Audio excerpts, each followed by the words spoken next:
Your Town Matters is funded by the Government of Canada through the Local Journalism Initiative and supported by Cactus Media, Canada's independent community television association.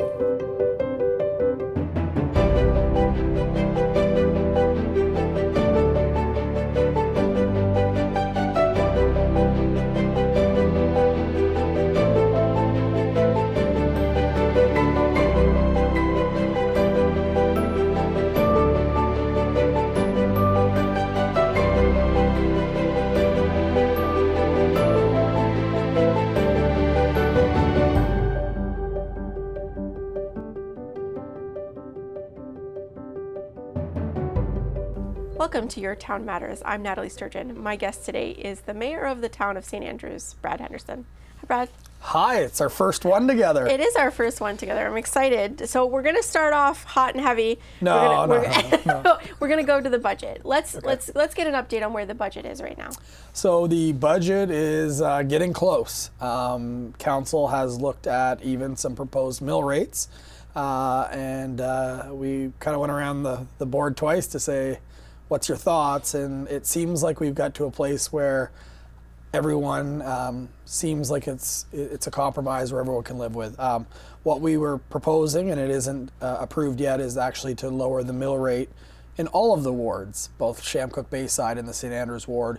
And not to confuse people on that, we know that assessments across New Brunswick and St. Andrews, I'd say especially, have been going up year over year, and there's a spike protector where your property tax can only go up 10%. Well, that's still playing catch up. I know myself, my home value went up 50%. So that means over the next 5 years, I can expect 10% increases. Well, by lowering the mill rate, it brings it back to, I guess you could say, a lower level. And just so people know on the overall level, what we're looking to do is just grow the tax base about 3%. And when you're growing the tax base by 3%, what you're doing is you're just taking into account primarily inflation. If you hold the tax base the exact same, you'll have to cut services because the cost of everything continues to go up. That debate was really challenging for council this year, mainly because you only have that one pool of money to kind of pull from. Can you talk about that challenge this year? Yeah, so I think the big challenge has to be actually around municipal reform and that one pool of money. The reality is with municipal reform, based on what the province said that certain wards now had to pay for, the LSDs, at least in our community, it was very, very obvious that what their projection did was actually say that Shamcook and Bayside residents should be paying a lot more. So that was a challenge that was flagged from day one, the first time I saw their financial outlook. But what we're really seeing is we are educating the public. So what we heard is people in Shamcook Bayside didn't understand why their taxes were going up and they weren't receiving any new services. That's a fair ask. But the reality is what they're in fact doing is paying for services that they never did before, like our wharf, like our arena, like town hall, like having a town councillor. So when you start having to pay for things you didn't pay for before, plus the province of New Brunswick is still taking 41 cents for your roads, then it's no wonder that there's going to be some pressure on that. To me, it was predictable. But to go back specifically to the question on where does the revenue come from for a municipality, almost all money from a municipality comes from property tax. And what we're seeing is more and more services that were before paid for by the province of New Brunswick are now being put onto municipalities. Economic development, tourism, community development, those are just to name a few, transportation. If we're expected to pay for those and all we have is property tax, that's going to make it really, really tough to keep property taxes in check. Now, there was promises made by, I guess you could say, all three of the major parties in New Brunswick when the provincial election happened, and Susan Holt, our new premier, she has said that is something that they're going to look at and rectify, because she does understand that the asset management plans by municipalities across New Brunswick are actually not up to date. We're not able to keep up with the infrastructure we have now, and something has to change. And I talk about this with the Union of Municipalities of New Brunswick President Brittany Merrifield, who also happens to be the mayor of Grand Bay Westfield, who said that it creates a sense of volatility, the property assessment system, because it could go down, which would then impact municipalities, but it goes up, it impacts the taxpayer. Can Can you talk about that volatility a little bit in terms of how you set your budget? Yeah, so that was one of the things that I'm looking for. So I just actually met with the province, the people that do the property assessments. And like one of my questions was, well, we already know that the spike protector for people like myself is backed up. Well, how much is that backed up? How much do you already know that our tax base is going to grow next year just based on catching up? But yeah, when you're solely relying on one source of income to fund an entire level of government and all the services around it, those ups and downs are quite significant. I will say though, knock on wood a little bit, I have never seen a decrease in St. Andrews. I don't think even from when I was a child, but I certainly haven't in my 10 years I've been back in town. So that's why we're seeing every year since I've been mayor, our mill rate has gone down, but our tax base has grown because the rate at which houses are growing in New Brunswick, it really is not sustainable for a taxpayer to bear all of this increase in their assessment. It's just not possible. So that's why the mill rate keeps going down. Is it going down the full amount? No, people do have to pay more, but you're seeing everything through the roof right now. Everything that you had before, when you go and get engineer assessments on a new road, they're even over the engineer assessments when we actually go to bidding. So it's kind of scary, to be honest with you, to figure out how on one income source we're able to pay for the stuff that we even have today. Where did you land on some of, and by you I mean council, land on some of these big items, the curling club floor, the tennis court, which was quite controversial this year? Yeah, I think that was, that whole situation was probably just a communication thing more than anything. The curling club and the tennis courts, they are wonderful assets of the municipality. When you look at the asset management plan, there is some problems with them, but anyone that goes up to the tennis courts will see there's some cracking. Can you still play there? Yes. So it's something that's on the horizon.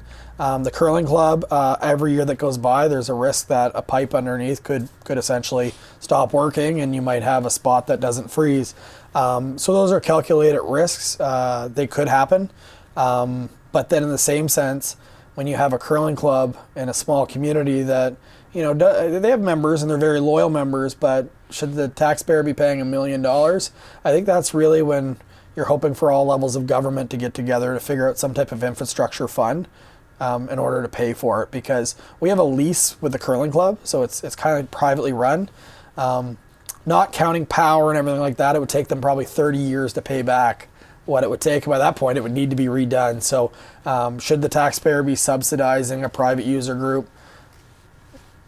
All discussion, but one thing's for sure, that all levels of government working together is probably your only chance at being able to keep all this infrastructure we have. But right now, with the wharf being so substantial, as well as we do have debt coming for the ladder truck, there's only so much debt as a municipality you can really incur, and it takes, I guess you could say, some financial planning and some strategic planning, as well as some asset management to make it all balance. And taking the debt level that I'm already taking is more than I would even like to see it. I am one that realizes that we are in a good financial situation as a municipality compared to other ones, but you can't take that for granted because things are seeming to get worse than they're getting better. That's why even federally you hate to see debt, because times are getting tougher. They haven't been getting easier. Well, in line with that, I guess then let's go to the wharf. What's the current status of the wharf refurbishment? So still scheduled for the fall of next year, but what the current, I guess you could say, work in progress is basically the federal government said that you're taking away fish habitat by extending Market Square. So in order to do that, we have to basically essentially save fish habitat somewhere else. You get almost like credits. So we right now are in conversations with Ducks Unlimited. We've got a couple projects that we've circled. We're meeting on them. Even today there was a meeting on it. And what we're trying to do is find a way in which the municipality can be a partner with, obviously helping the fish habitat somewhere else, which would offset this. The reality is we have to pay this, because if we don't pay this, the project cost of the wharf is going to be substantially higher. That means that infill will be smaller, which means the actual wharf will be longer. So it would cost us more to not do this plan. So it's a little frustrating because this process was locked and loaded. It was all good. We were led to believe, and then to be still, having these conversations, it's frustrating. But right now, the plan that was proposed, that the town went and weighed in on, that council decided, still looks like it's very feasible, and it's just going to be as a result of this surprise delayed a year. Do we have an understanding of the price tag for that additional work? I'm anticipating that'll be under $100,000. But if you look at extending the wharf further, it's over $1 million. So again, it's still tax dollars, still concerning. And the other thing is that we have 3 levels of government paying for this project. The other levels of government don't pay for this percentage. We asked, but so far, no. And so going into next season, it'll be the same wharf. And I know you and I have discussed the weight restriction. Do you have any concerns about next tourism season about that weight restriction, or maybe not allowing people on the wharf next year? So the engineers think that it'll be fine, but it's one of those things every year that you go by, there's a greater chance. But we also saw some pretty significant storm events. And it's not to say that a significant storm can't come in. We have engineers, when we had the big ones, come in and take a look at the bottom of it. But it's not to say that something can't happen. So every year that this gets delayed is more a risk that something's going to come and say that it's reduced further, or maybe there's no vehicles allowed on it at all, which anyone that runs a whale watching or is a commercial fishery vessel, or even a pleasure boater, that would be a major inconvenience and very, very hard to operate out of. So I would say that the engineers think it'll be fine, but there's no guarantees in life, especially those storms that we did have. Keeping with the infrastructure trend, active transportation on Prince of Wales Street. I know this was a discussion on council. I know there's a lot of controversy over maybe needing to remove trees, widening the road. What does that look like? And why is it important? A lot of people walk to the downtown core when they're here visiting in the summer. Yeah, so one of the most common walking routes is to do a loop of the town plat. So there's a lot of people. Even in the morning when I'm dropping my kids off, there's a couple ladies that walk and they're out on the road. And I will say that is it safe? I would say yes, it is. I've talked with first responders. There's never been any incident of anyone obviously getting seriously harmed or killed. But with that being said, is you could always improve the safety. Just because something hasn't happened in the past doesn't mean it won't in the future. We've had a lot of incidents of speeders in the community over the last year. But again, you shouldn't have to build sidewalks to stop that. So where it's really at is, in order to put active transportation lane, essentially instead of a sidewalk, just extend the shoulder of the road where you have a line with space to walk off the road. It would require us to potentially cut down up to 9 trees. And those trees in particular seem to be all on one block. Based on what I saw, and I don't really understand why it's just that one block when some of them are almost spaced evenly. But I think that if we were to cut all those trees in the community, I think a lot of people would be extremely upset at that. It's one of the most picturesque, beautiful treed streets that we have in our community. You can see wedding photos where people are in the middle of the road with the leaves above them. It's beautiful. So the other side of it is if we don't do it, we have an opportunity to get some federal funds that basically would pay 40% of this project cost. So if we don't do it, the road's going to be due to be expired in a couple of years anyway. It's going to need to be paved, and then the taxpayer is going to pay the entire bill. So those trees are now worth over $30,000 a tree when you do the math, and they're at the end of their life cycle. So I will say, though, that end of life cycle is a projection. At Kingsbury Garden, where my day job is, there's 2 trees right in front of the cafe.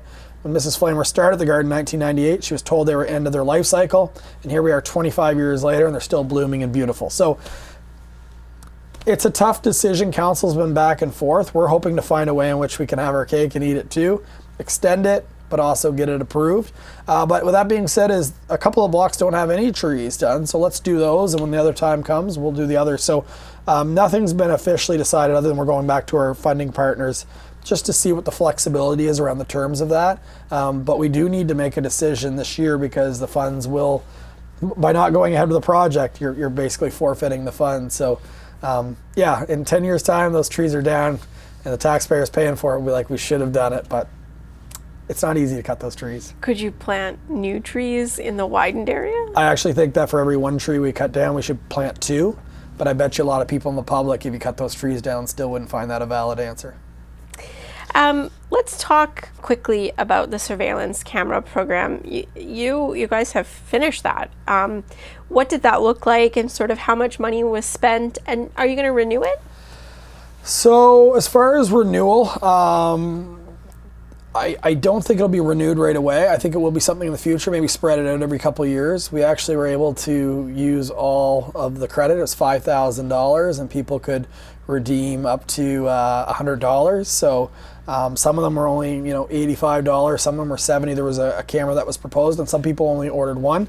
Some people ordered 3 cameras and just used the 100 credit to be the motivation. So, we have over 80 new cameras in our community that's all spread out throughout Shamcook, Bayside, and St. Andrews. And, there's been some incidents I've seen online where people have actually got people that were cutting through their yard on it. So I think all in all, it was a huge success. It was value add. Now, as far as the policing, I think that it doesn't supplement policing, but it does make police's job a little easier if they're looking for somebody. And I think people are almost thinking that when it comes to a program like this, that, well, if you lock your car door, you're fine. But I know that if someone comes at night in my yard, I get a notification on my phone, and although my doors may be locked, my neighbors might not be. So if someone's checking my car doors, I can call the police and they could pull up and they could be at my neighbor's house. So I think there's a lot of merit in that, and I think there's a lot of merit in telling people that as a municipality, as much as we'd like to think that we can control the police contract, we're seeing all across New Brunswick and Canada that we don't control the policing contract. We have a municipal police contract and we meet regularly with the RCMP, but the reality is we have 5 officers as a community. Can I demand that all 5 do this, this, this? No, I cannot. When you get into things like our court system that keep letting prolific offenders back out on the street, can I control that? No, I can lobby, I can have a voice. But what was nice about this program is this is something that we specifically could do to try to make our community a little safer. And I will say, if I was deciding to do that type of behavior, would I be more likely to go to a community that doesn't have that many cameras? Probably, right?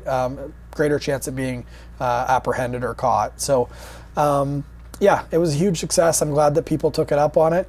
When you kind of come up with those ideas, you don't know if it's really a good idea and if people are going to go with it. And of course, I have no problem saying CBC kind of gave, I guess it was kind of a story that was both ways, saying we're spying on neighbors. That's not the case at all. If someone wants to come in my yard in the middle of the night and cut through and check my car doors or my shed, I don't care about their privacy. And I don't think anyone in this town should care about people's privacy. You should be able to put a camera on your stuff, and you should have a right to look out for your stuff.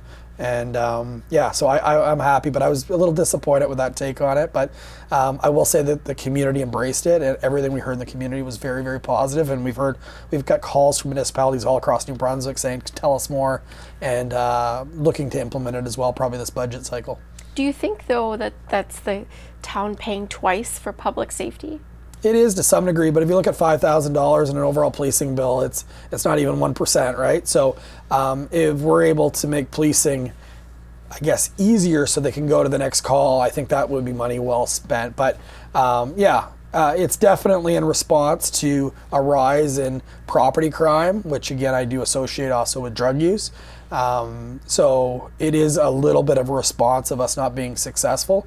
But I will say the RCMP, over the last couple of years, I was very, very vocal early on my time as mayor. I would say that there's been a lot of things they've improved at. We've seen some arrests. We've even seen now a couple examples where the courts actually did what they were supposed to do. But overall, I would call our whole law and judicial system a little bit broken right now. Right. I don't hold punches when it comes to that. I'm really disappointed that people continue to break into their neighbor's property and continue to get left out on the street or get put back out on the street. It's just not right.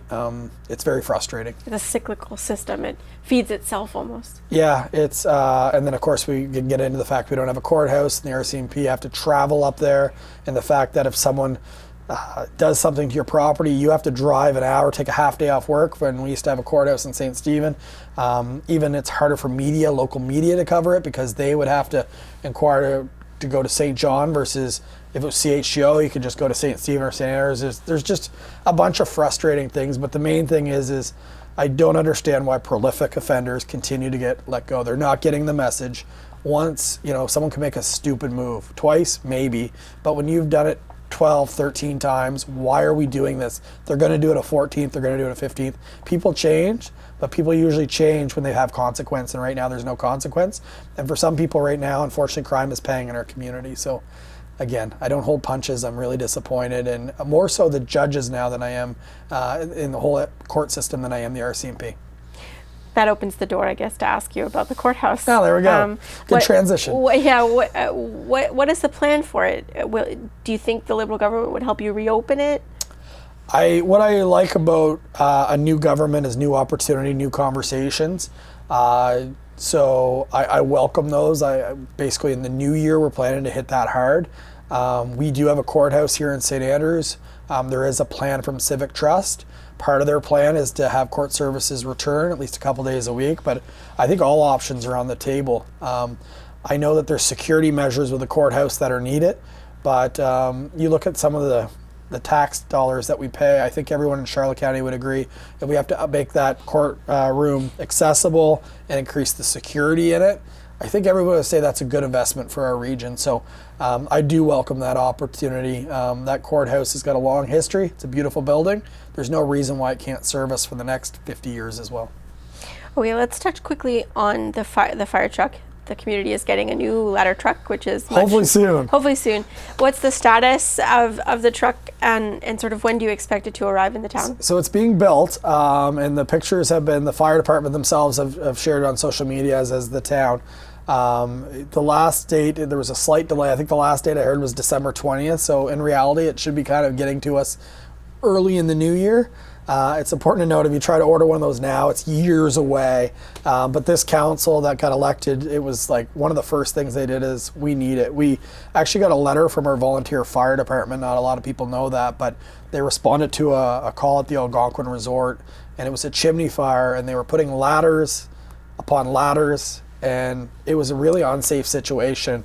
And the previous council got basically a letter from all members of the fire department saying they don't feel safe. And when you have people that are volunteering and putting their life at risk and they don't feel safe, you have an obligation to fix that for them. You can't make everything safe. It's a dangerous thing, but when it's equipment, you have an obligation to figure that out. So this new council picked that letter up, essentially. I shared it with them from my previous time on council, and they basically said that, you know what, we have to remedy this.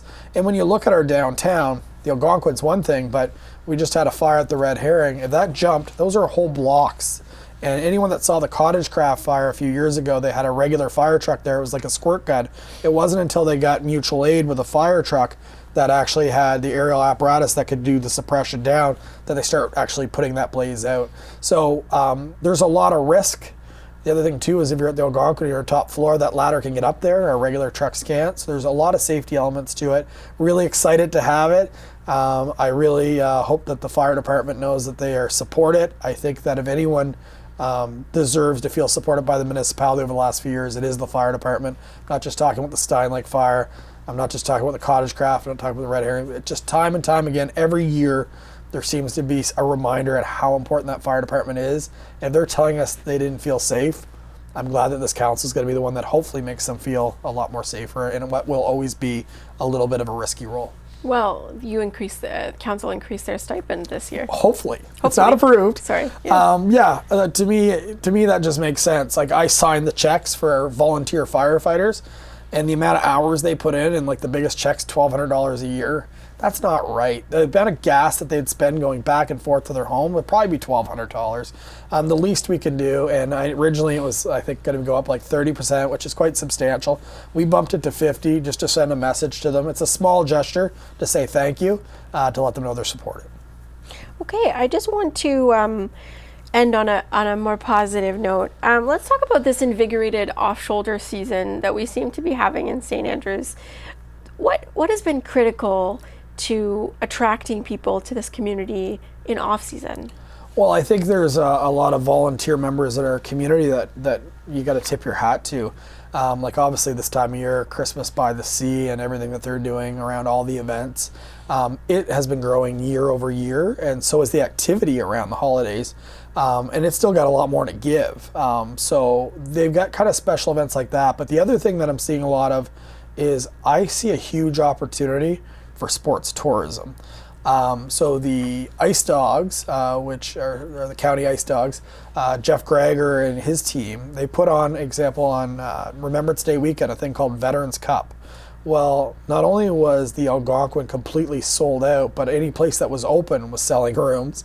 And St. Stephen was packed because the arena, the Civic Center, is such a beautiful venue. And then you had us, obviously, as an accommodation and restaurant hub. The entire region was busy. And I got to think that there's more opportunity. Someone mentioned it doesn't have to be just hockey. It doesn't. What about pickleball? What if we had a big pickleball? Like, that brings people here. And sometimes you don't need a multi-million-dollar plan. You just need some creative events to bring it. But I will say that the amount of vehicles I'm seeing in town in the Algonquin parking lot because of all this, it's busier than it's probably been in a long time. So it's, and again, you get in the Algonquin Resort, they're talking about building the spa to be more of a year-round destination. I think that we're really going to see a transition where more and more businesses have an opportunity to be open year-round, and that comes with population growth as well.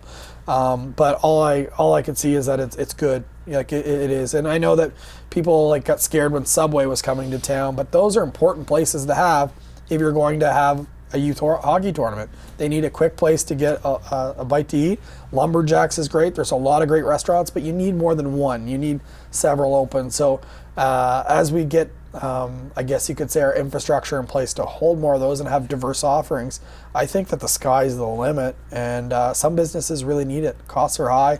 And some people don't necessarily want to be laid off with seasonal employment. They want to work year-round.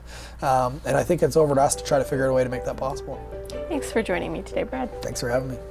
My guest today has been the mayor of the town of St. Andrews. I'm Nathalie Sturgeon, and thanks for watching Your Town Matters.